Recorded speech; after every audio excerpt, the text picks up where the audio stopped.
उधर नीचे रखो थोड़ा, माइक थोड़ा नीचे कर लो। अरे इसको खुशबू नहीं, नीचे कर लो, नीचे थोड़ा नीचे कर ले। मैं जोर से बोलूँगा, आप चिंता मत करो।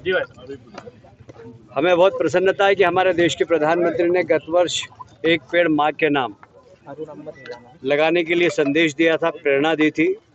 इंदौर उसमें अव्वल नंबर पर लिया था और प्रधानमंत्री जी ने इंदौर की तारीफ भी की थी मन की बात में। इस बार फिर इंदौर एक बार एक पेड़ माँ के नाम से 51 लाख पेड़ लगाएगा। हमारे महापौर जी, उनके नेतृत्व में इंदौर शहर में और ग्रामीण क्षेत्र में हमारे ग्रामीण क्षेत्र के जनप्रतिनिधि, उनके नेतृत्व में हम लगाएंगे। पेड़ लगाना बड़ी बात नहीं, उनका संरक्षण करना बहुत ज़रूरी है और इसलिए इंदौर नगर निगम ने भी संकल्प लिया कि हम पेड़ लगाने के साथ साथ संरक्षण करेंगे। और ग्रामीण क्षेत्र में भी हम कलेक्टर साहब के साथ बैठे थे। आज हमने माननीय विधायकों से कहा है कि अपने विधायक निधि से जो सुरक्षा कवच है, जहाँ जहाँ पेड़ लगे, उसके लिए आप अगर पैसा देंगे तो ये पेड़ बचेंगे। और मुझे लगता है कि हमारे विधायकगण सभी इसके ऊपर बहुत चिंता से काम करेंगे, क्योंकि पिछली बार ग्रामीण क्षेत्र में काफ़ी पेड़ लगे थे, बाकी उनका सर्वाइवल रेट कम इसलिए है कि वहाँ सुरक्षा के साधन नहीं थे। पानी की व्यवस्था तो कर दी थी उन्होंने, तो सुरक्षा के साधन नहीं थे। इस बार हम चिंता से वहाँ पर सुरक्षा भी हो उनकी, इसकी चिंता करेंगे, वायर फेंसिंग या और भी किसी प्रकार सुरक्षा हो सकती हो। साथ ही ग्रामीण क्षेत्र में किसान अपनी बाउंड्रीज पर फलदार वृक्ष लगाएं, बांस लगाएं, उससे बाउंड्रीज की सुरक्षा भी होगी, फल भी मिलेंगे, मिट्टी का रिसाव भी नहीं होगा। और इसलिए बहुत ज़रूरी है कि ग्रामीण भी इसमें बढ़ चढ़कर हिस्सा लें। इसलिए ग्रामीण क्षेत्र के माननीय विधायक और मंत्री भी तुलसीराम सिलावट जी, मैंने उनसे आग्रह किया था कि आप ग्रामीण क्षेत्र में भी थोड़ा माहौल बनाएं। जितने भी तालाब हैं इंदौर ज़िले के अंदर, उन सब तालाबों के बाउंड्रीज पर वृक्षारोपण करें, क्योंकि उससे मिट्टी का रिसाव रुकता है।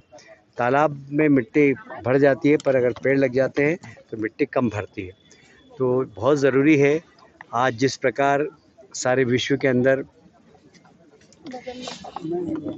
पर्यावरण को लेकर चिंता हो रही है और हमारे देश के प्रधानमंत्री ने यूनाइटेड नेशन में कमिट किया है कि हम हमारे देश के अंदर ग्रीन एनर्जी और पूरे इकोसिस्टम में इस बात का ध्यान रखेंगे कि हम कम से कम पोल्यूशन हो ऐसी चीज़ों का हमारा समाज उपयोग करे। इसलिए सोलर एनर्जी, विंड एनर्जी और इवन अभी गैस बनाने के लिए, वेस्ट से गैस बनाने का काम हमारी नगर निगम कर रही है। सारे देश के अंदर भी इसमें अवेयरनेस आ रही है। तो हम शायद विश्व के पहले देश होंगे जो सबसे कम प्रदूषण फैलाते हैं और सबसे ज़्यादा पर्यावरण की चिंता करते हैं। वैसे भी हमारे संस्कारों के अंदर पेड़ों की पूजा करना, नदी को माँ कहकर नदी की पूजा करना, समुद्र को देवता मानना, ये सब हमारे संस्कारों के अंदर है। हम उन संस्कारों के अनुरूप विश्व में हमारे संस्कार ऐसे हैं कि हम प्रकृति की रक्षा करें और हम निश्चित रूप से प्रकृति की रक्षा करेंगे।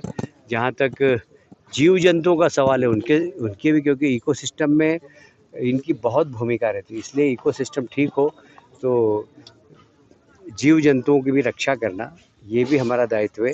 ये हम सब इसकी चिंता कर रहे हैं। अभी आपने देखा होगा महापौर जी ने बहुत अच्छी गौशाला बनाई है, अभी एक और गौशाला बना रहे हैं।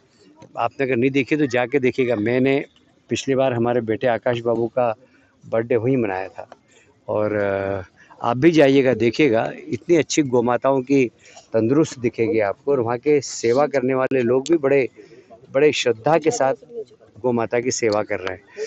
जैसे हमारे प्रदेश के मुख्यमंत्री जो गौ संरक्षण के लिए काफ़ी काम कर रहे हैं, सारे प्रदेश में ऐसी गौशाला बने और उनका संरक्षण हो, इसके लिए हमारी सरकार भी काम कर रही है। इस अवसर पर मैं पर्यावरण दिवस है आज, मैं सबको बधाई देता हूँ और आज संकल्प लें कि सब एक पेड़ अपनी माँ के नाम से ज़रूर लगाएं।